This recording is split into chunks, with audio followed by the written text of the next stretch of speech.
Salut les filles! Alors aujourd'hui on vous fait une vidéo tout sur le thé. On va vous expliquer tout ce que vous avez à savoir sur les différents thés, leurs origines, les ingrédients principaux pour que vous puissiez choisir le meilleur thé selon vos préférences.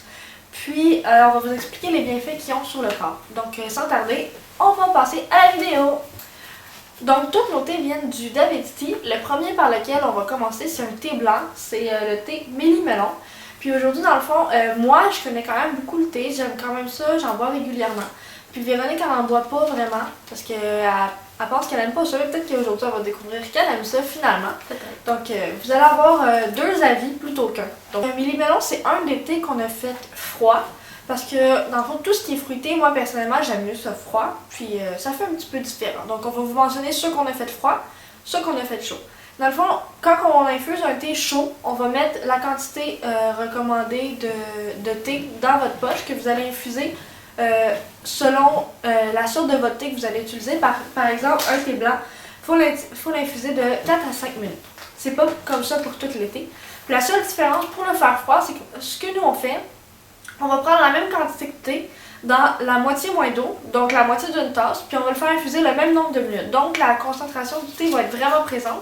Puis on va rajouter de la glace puis faire refroidir le thé. C'est tout. Ça fait un thé froid puis c'est super bon. Donc on va y goûter.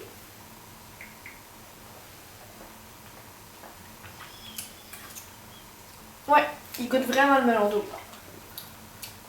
Ouais. Comment tu trouves ça? C'est bon. Mais c'est mieux froid. Ouais. Ouais, c'est le genre de thé qu'on boit froid parce que j'imagine que chaud, ça va être comme manger un melon d'eau chaud. Ça doit pas être très bon. Donc, le thé blanc, sa particularité, c'est un thé qui vient de la Chine, qui est faible en caféine. Désolée, on a pris quelques notes. Il est fait majoritairement de jasmin et de fruits. C'est un thé très fragile dans le sens où c'est pas un thé qu'il faut faire infuser très longtemps, 4 à 5 minutes.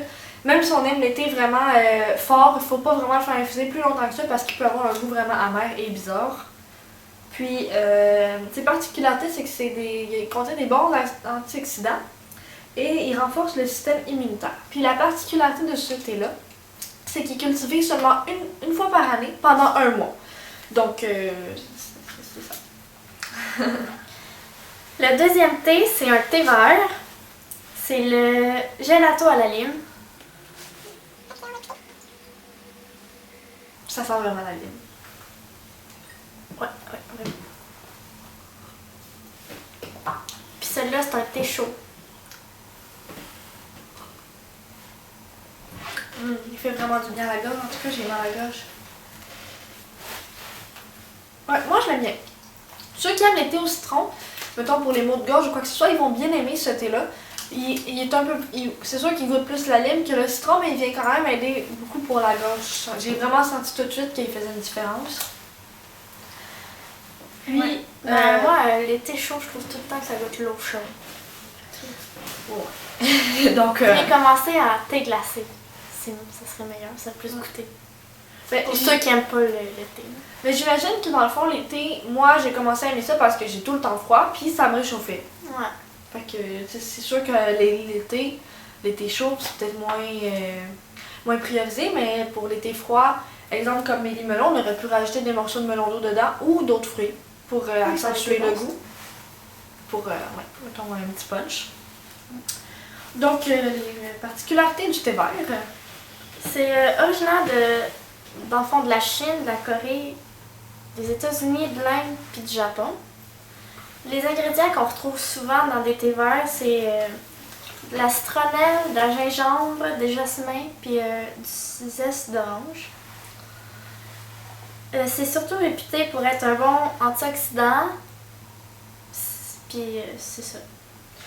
Dans le fond, le taux de caféine des thés verts, c'est faible à moyen. C'est pour ça que la plupart des gens trouvent que le thé vert, c'est un thé qui est vraiment très bon pour le corps. Puis, ça prévient aussi certains cancers. Ouais, il y a plusieurs thés qui agissent aussi de cette façon-là, qui viennent protéger les cellules.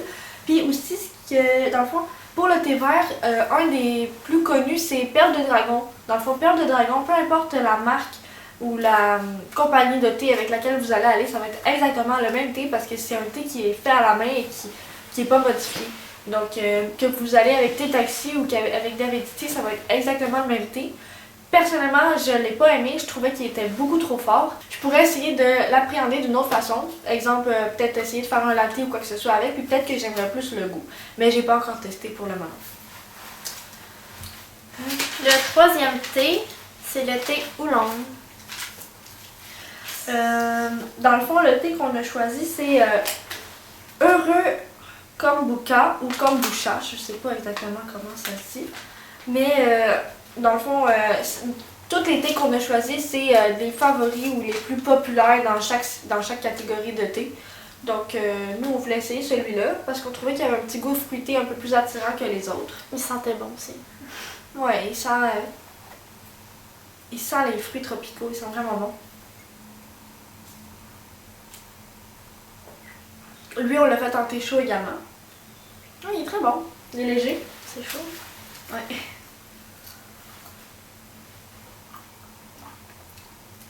Ouais. Dans le fond, lui, c'est un thé originaire de la Chine, de la Taïwan ou du Vietnam. J'imagine que tout dépendant quel oolong vous choisissez, il vient de différentes régions dans le monde. Les ingrédients principaux, c'est des amandes, du gingembre, de la vanille, des zestes d'orange, encore une fois. Puis ses particularités, je crois que c'est un des thés qui a vraiment beaucoup de bienfaits sur le corps, dont éliminer l'excès de graisse. C'est bien ça. Oui, c'est bien pour les gens qui veulent se mettre en forme justement ou qui veulent perdre du poids. Le oolong est très bon, il favorise la digestion. Donc après un repas copieux, vous pouvez utiliser le oolong puis vous allez vous sentir beaucoup moins ballonné, beaucoup moins enflé. C'est un thé qui est très rafraîchissant puis il diminue aussi le stress. Donc il y a beaucoup de bienfaits. Le prochain thé qu'on va vous parler, c'est le thé noir. Donc le thé noir qu'on a choisi, c'est confiture de bleuet. Ça sentait vraiment bon. Ouais. Ça sentait comme le gâteau au bleuet. La particularité de ce thé-là, c'est que c'est un thé biologique.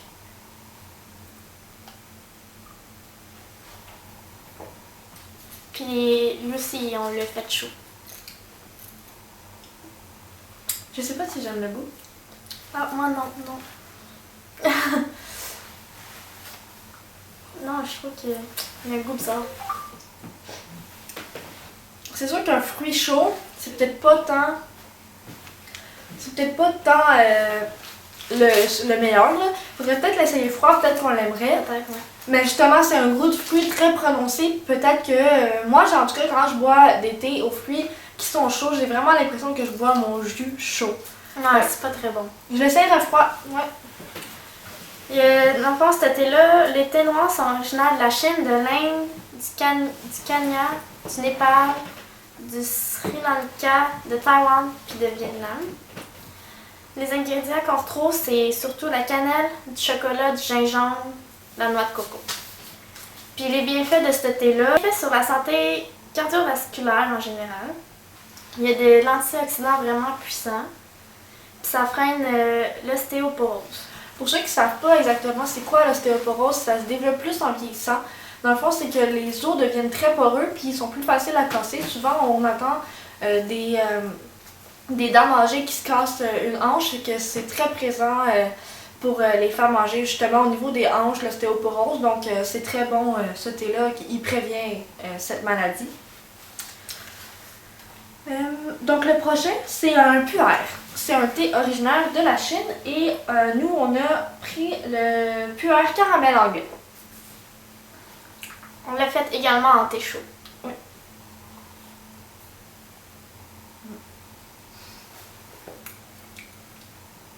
Puis, il est bon. Il goûte... Il sent bon, en tout cas. Il goûte... ouais.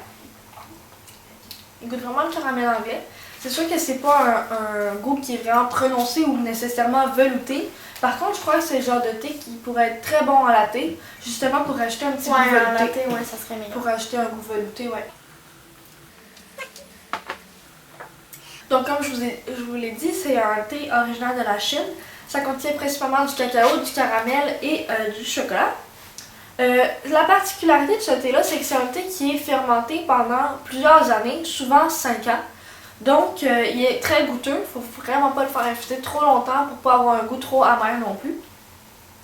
Il favorise la digestion. Puis, en général, il a les mêmes bienfaits que le thé noir. Donc, tous les bienfaits qu'on vous a dit au thé noir s'appliquent au puer. Le prochain thé, c'est un thé maté qui est originaire de l'Afrique du Sud, de l'Argentine et du Brésil. Et plusieurs autres. Il y en avait Ouais, aussi. c'était le thé qui avait le plus de pays originaires. Puis lui qu'on a pris, c'est le maté orange. Puis celui-là, on l'a fait en thé froid. Ouais.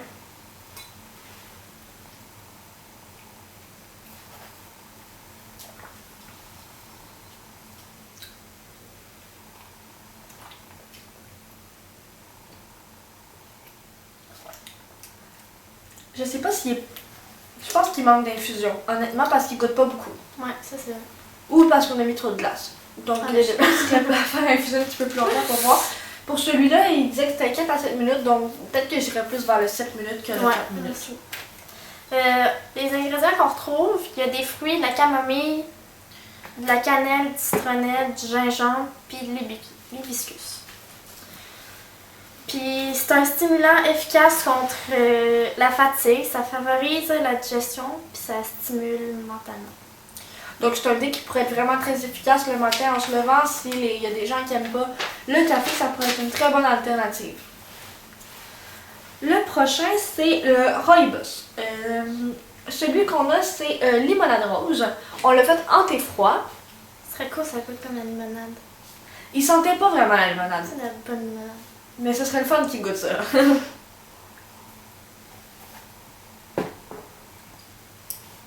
Ah, Il est pas bon?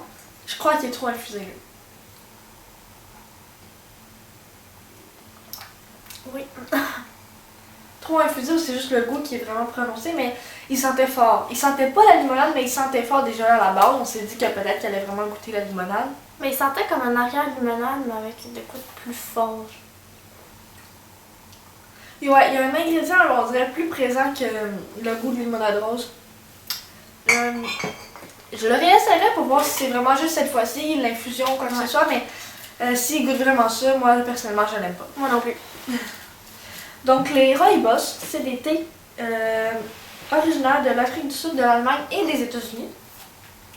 C'est fait principalement de fruits, de caramel, de chocolat, de gingembre, de lavande. Et les bienfaits, c'est que c'est bon pour l'eczéma, la bronchite et le rhume des foins. C'est une information qu'on a trouvée sur Internet, mais ça a l'air qu'il y a vraiment eu des tests scientifiques qui le prouvent. C'est bon pour les crampes, donc mesdemoiselles, lors des règles, ça pourrait être très utile. Ça pourrait être un bon thé. Il y a beaucoup de saveurs, là. C'est sûr que vous allez trouver une saveur à votre goût. Ça diminue la pression, ça améliore la circulation sanguine, mais par contre, ce thé-là, c'est pas tout le monde qui peut le boire. Il y a des contre-indications, surtout pour les personnes qui font des traitements de chimiothérapie, les gens qui ont du diabète ou qui ont des problèmes rénaux. Le prochain thé, c'est une tisane. Celle-là qu'on a pris, c'est le goyave à gogo. Il sentait vraiment bon. Ouais, c'est vraiment celui vraiment. qui sentait le meilleur. Ouais. Puis on l'a fait en thé froid aussi. Il est originaire de l'Allemagne, de l'Égypte puis du USA. Du USA, des États-Unis d'Amérique. Des ingrédients qu'on retrouve souvent, c'est des fruits, de la camomille, de la citronnelle, du hibiscus et du clou de girofle. Ça contient aucune caféine. Dans le fond, ce thé-là, c'est bon pour le sommeil. Quand t'es pas fatigué. Il contient pas de caféine, hein? Fait que contient pas de caféine, reste pas réveillé, donc dodo. C'est réconfortant, ça détend, surtout pour les personnes qui sont anxieuses. C'est bon pour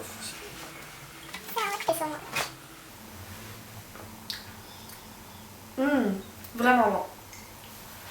Mon Dieu, qui sent bon. Ce serait bon ce thé-là, je trouve, dans un pot pour, mettons, pour la sangria, puis rajouter des fruits puis de la glace à l'intérieur. Les thés, là, ça ferait un bon punch. J'ai pas essayé de mélanger deux thés, mais peut-être que je serais curieuse de mélanger goyave à gogo puis matin orange, parce que c'est des goûts qui sont très différents, mais les deux sont très légers, fait peut-être qu'ensemble, ils donneraient un goût plus punché. Ouais. On espère que vous avez aimé la vidéo. Si ce n'est pas déjà fait, abonnez-vous et likez la vidéo. Si vous voulez, si vous ne nous suivez pas sur nos réseaux sociaux, on va mettre les informations dans la barre d'informations. On n'a pas encore de Facebook parce qu'on attend de voir si ça vaut la peine d'en faire une. Mais on a Instagram et Snapchat, donc si jamais ça vous intéresse. Ça va être écrit dans la barre d'infos. Oui. Sur ce, on se revoit dimanche prochain. Dans une autre vidéo. Bye!